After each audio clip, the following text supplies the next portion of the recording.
so we can have it. So what I'm saying is this. What I'm telling you this is, let's say there's 5 potential permits that you have to get out there. Army Corps of Engineers, floodplain permit, DEP, pick some other ones, doesn't matter what they are. If we have to get a floodplain permit, fine, we got conditional language, that kind of stuff. What you're saying is, well, we know we need a DEP permit every time we're going to drill a well. And that's what we're talking about here, drilling wells. So that part is not a problem. The Army Corps of Engineers and potentially other agencies, you're telling us to go to apply for something that we don't have to apply for.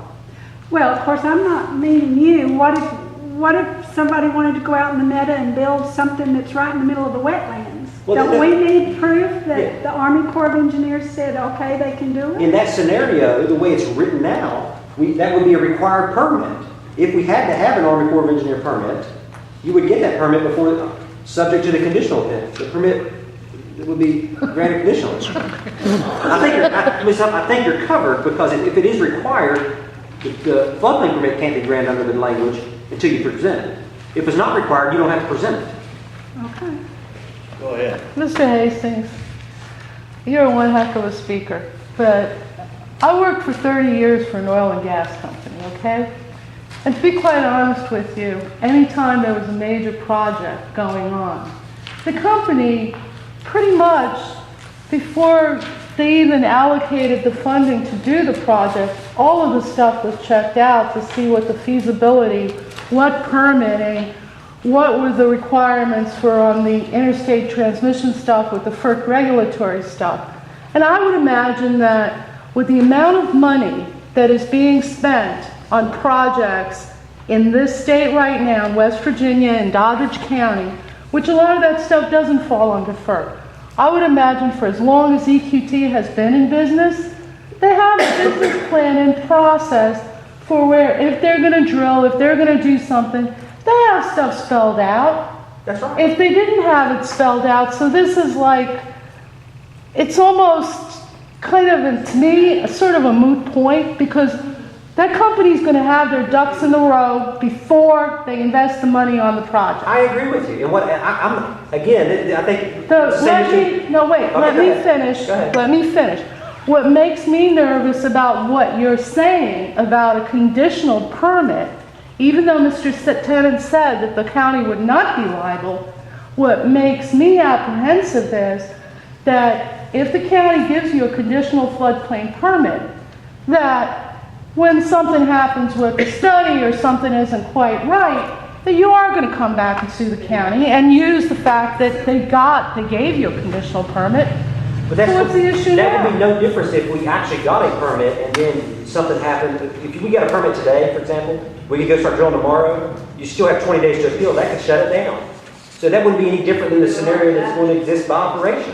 I mean, there's no provision we have to wait until everything runs.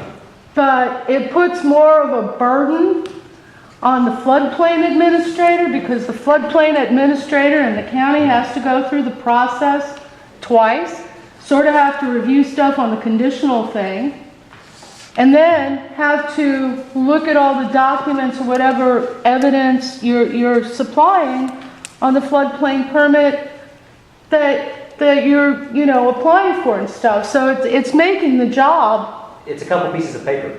A couple of pieces of paper can have a lot of implications. But if it's a permit, here's a permit. It's a permit. I don't necessarily agree that the county would have to do it twice.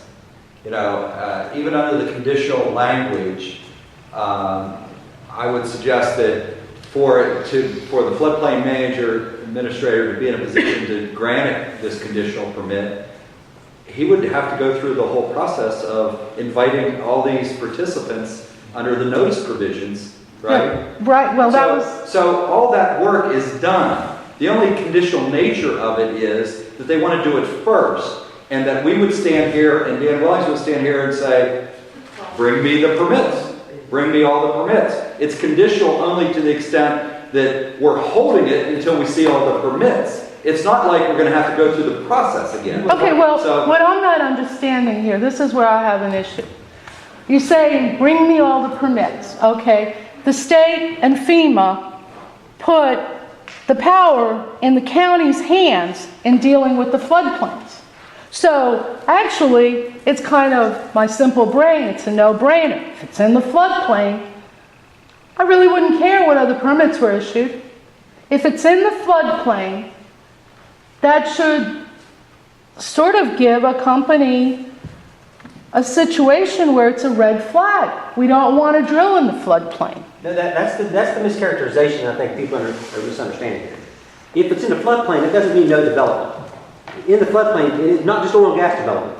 In the floodplain means we have to comply with requirements of FEMA to do it safely in the floodplain. Correct. I agree with you, Mr. Hastings, but the point is, as a county resident here, with a MarkWest extraction, cryogenic, and compressor station off of a floodplain routine off of Morgan's Run that is getting quadrupled in size, that is upstream for the water supply for this town, I have concerns. I have concerns with the chemicals that are on site for drilling activity, about them affecting our waterways, about them potentially polluting our waterways, about the tanks that do let loose during flood situations, and that's where my concerns are. I also have concerns about the endangered species that exist in some of our floodplains.